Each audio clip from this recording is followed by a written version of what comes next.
I am going to teach you exactly what you can do to help improve grades and improve student learning this semester.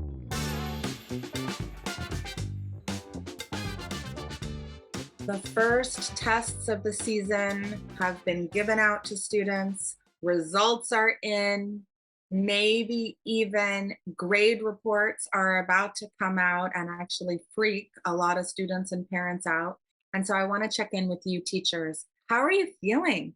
How are the students doing on their tests and assessments so far this semester? I'm imagining that maybe grades are not as high as we all might wish they would be. And I'm also imagining that there are a couple of thoughts in your head. One of them might be like, what is up with these students, right? Judging the students and where they are, especially as a result of having been in the pandemic for a couple of years. But another thought that I know actually is pretty common is something wrong with my teaching? What can I do that's better to help students perform better on the tests? And it's not just about the grades, right? It's more importantly about the learning that the grades represent.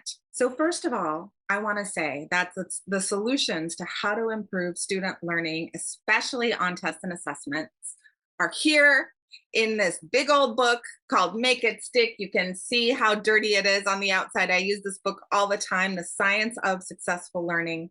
Brain science is revealing more and more information about what exactly needs to happen up there in our noggins in order to make learning stick.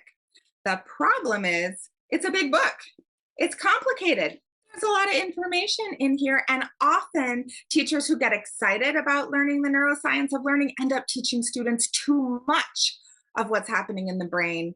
And I have figured out what the least is that students and teachers need to know about the science of learning in order to actually take action and see results inside the classrooms in terms of student learning and student grades.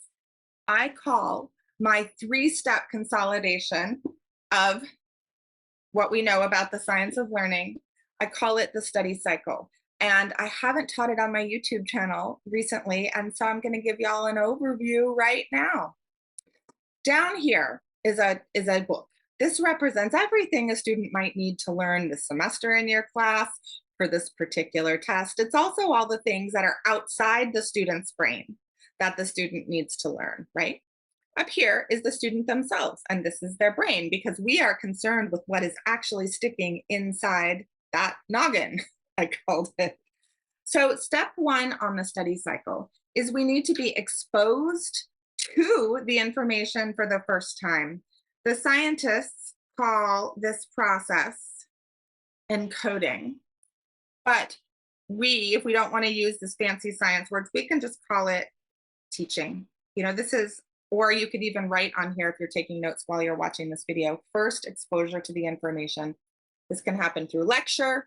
It can happen through giving a reading assignment prior to a lecture. It could happen by watching a video. There are lots of different ways that we are encoding information the first time. It can happen in a classroom interactive activity too. So after we've had our first exposure to the information and we've encoded some of it in our brains, there's a second step that is needed. And that second step represents the single most important thing that all the scientific journals and studies point to that transforms learning for students. And that is, it's not going to sound as sexy as I'm building it up to be, but it actually is.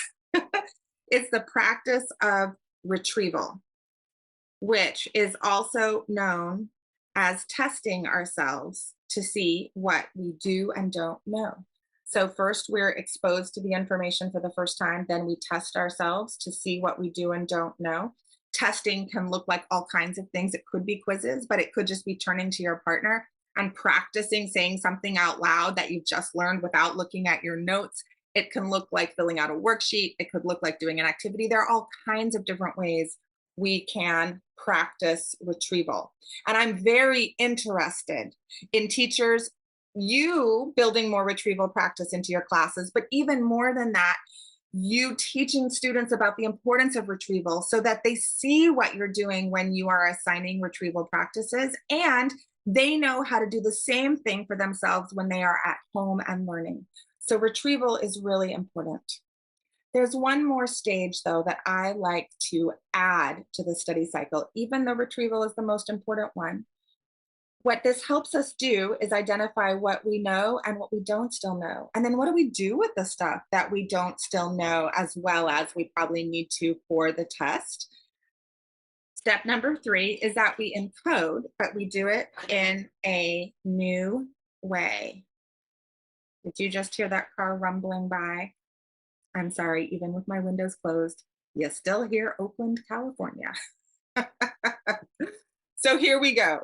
Encoding in a new way. Don't just do it the same. Don't rewatch the same video or read through your notes or read the textbook. Do something in a new and varied way to make it anti-boring for your brain to pick up the information. This is called the study cycle. So the word cycle is very important. We're not done when we encode in a new way. Instead, what do? We practice retrieval again to see what we know and what we don't know. And we keep on going. And when, in the ideal world, when do we stop moving through the study cycle?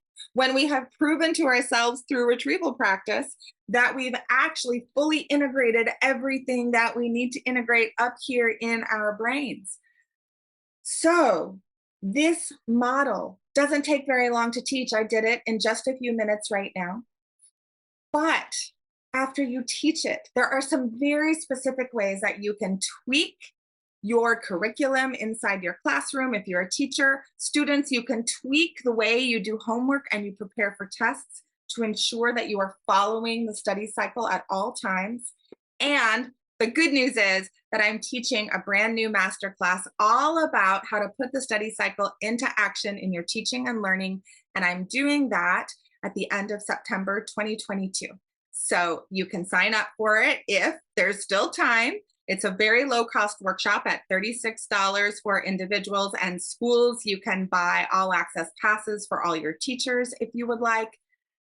And if you don't want to wait to find out more about how to put the study cycle into action, all you have to do is go to gretchenwegner.com/study.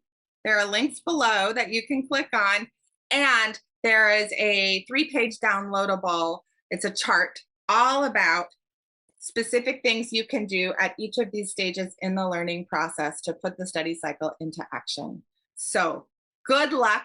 I promise you, with a few little changes to your study processes or your teaching processes, you are going to see your learning and your grades go up and up and up. And if this is the kind of video you want to see more of, please like and subscribe. Show me some love. Let me know you're watching. Let me know you want more with those easy little actions, and I'll be back at you with another video next week. Take care, y'all.